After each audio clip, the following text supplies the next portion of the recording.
1 second, the wall is silent. The next, the room holds its breath. A clip begins circulating online. Grainy, unsteady, and far too real. It shows Wang Yibo mid-training at an indoor climbing facility in New York, pushing for height, precision, control. And then suddenly, a slip. And here's the part that hit fans hardest.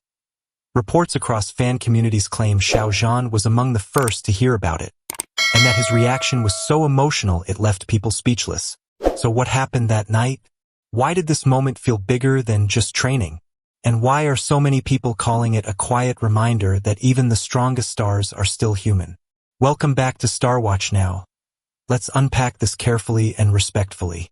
New York has a way of magnifying everything. Ambition feels louder, the pace feels sharper, and even private effort can look like a public statement. That is why this story landed so strongly. The online narrative doesn't frame Wang Yibo as performing for anyone. It frames him as training in a quiet, almost anonymous way, choosing challenge over comfort when no applause is guaranteed. That detail changes the emotional temperature. It suggests intention rather than spectacle. For many viewers, the most gripping element is not the location itself, but what the location represents. Distance. Training far from home amplifies vulnerability. It raises questions people cannot help asking, even if they do not mean to pry. Who was with him? Why here? Why now? Those questions are less about gossip and more about instinctive care. At its core, this opening chapter is about an image we rarely see. A celebrity not in a curated moment, but in a human one. Not polished, not packaged, just trying to grow. That is why the audience leans in. It feels like witnessing effort in its rawest form, and effort always carries risk. Fear spreads fastest when time feels broken. A slip on a climbing wall can be over in seconds, yet it can stretch into a lifetime in the viewer's mind. That is what makes this moment so unsettling. People aren't reacting purely to the idea of a fall. They're reacting to the fragile gap between "I'm fine" and "something has changed." In the version circulating online, the tension comes from the smallest details. The height, the angle of the body, the sudden loss of control, and the sense that the protective system engages a fraction later than expected. Even if the environment is designed for safety, the mind does not calculate statistics in real time. It imagines worst-case outcomes. That is how anxiety works. What makes the clip feel especially intense is the abrupt contrast. One moment shows mastery and focus, the next shows chaos, noise, people rushing, a camera shaking. In that swing, the audience is reminded that discipline does not cancel risk. It only manages it. And because Wang Yibo's public image is built on courage and competence, the shock hits harder. The scariness isn't just the fall. It's the reminder that even the most controlled lives still contain uncontrollable seconds. This is where the story stops being a headline and becomes a mirror. The reports about Xiao Zhan's reaction are not powerful because they confirm anything. They are powerful because they humanize everything. When a person is said to respond with fear, silence, or tears, the audience recognizes it immediately. It is the language of real concern. In many celebrity narratives, emotion is performed. Here, the appeal is the opposite, the suggestion that emotion happened offstage without an audience. That is precisely why it feels intimate to viewers. It implies that behind the separate schedules and separate careers, there may still be an unspoken thread of care. Not necessarily romance, not necessarily a label, but the kind of concern that comes from shared history and deep recognition. The most resonant detail is the repetition. Is he okay? Repetition is what people do when they cannot fix something with words. It is what you say when information is incomplete and imagination becomes cruel.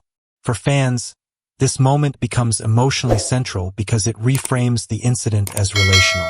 An accident can be processed intellectually. Someone else's worry is processed emotionally. It invites the viewer to feel, not just to watch. And once the heart is involved, a simple update becomes a collective experience. When the update arrives, the first feeling is not excitement. It is release. Relief is a quiet emotion, but it is one of the strongest. It loosens the chest. It returns air to the room. That is why the tone shifts so dramatically when people hear that there were no serious injuries. The fear doesn't disappear, it simply stops growing. What makes this part emotionally complex is that relief is rarely pure. It is often mixed with aftershock. Many viewers still replay the moment in their minds. They still imagine how close it looked. They still feel that brief helplessness. And so the update becomes a hinge. It closes the crisis, but it opens reflection. The online accounts describe Wang Yibo standing again, brushing himself off, minimizing the moment, choosing restraint over drama. That restraint is key to his image, but here it reads differently. It feels less like toughness and more like discipline under pressure, the kind that says, I acknowledge what happened, and I keep going. Yet the most important nuance is this: the audience does not need a miracle ending. It needs safety. That is why this chapter lands as relief, not celebration. People aren't cheering danger. They are grateful it did not take more. And gratitude, when shared by millions, becomes its own kind of unity. This incident pulls the curtain back on a truth many people sense but rarely articulate. Excellence has a cost, and sometimes the price is paid in silence. Wang Yibo's public persona is often associated with intensity, skill, and an unusually high tolerance for challenge.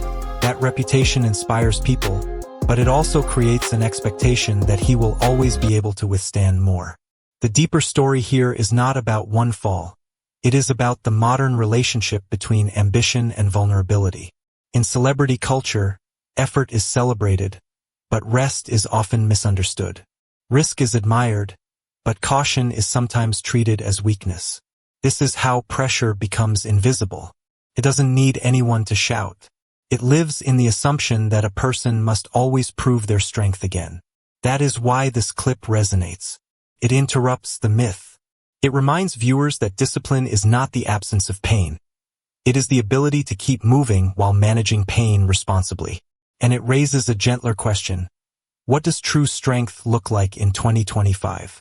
Perhaps it is not just about pushing harder. Perhaps it is about training smarter, setting boundaries, and protecting the body that makes the dream possible. If the audience leaves with one meaningful thought, it should be this: courage is admirable, but longevity is sacred. Greatness should never require self-erasure.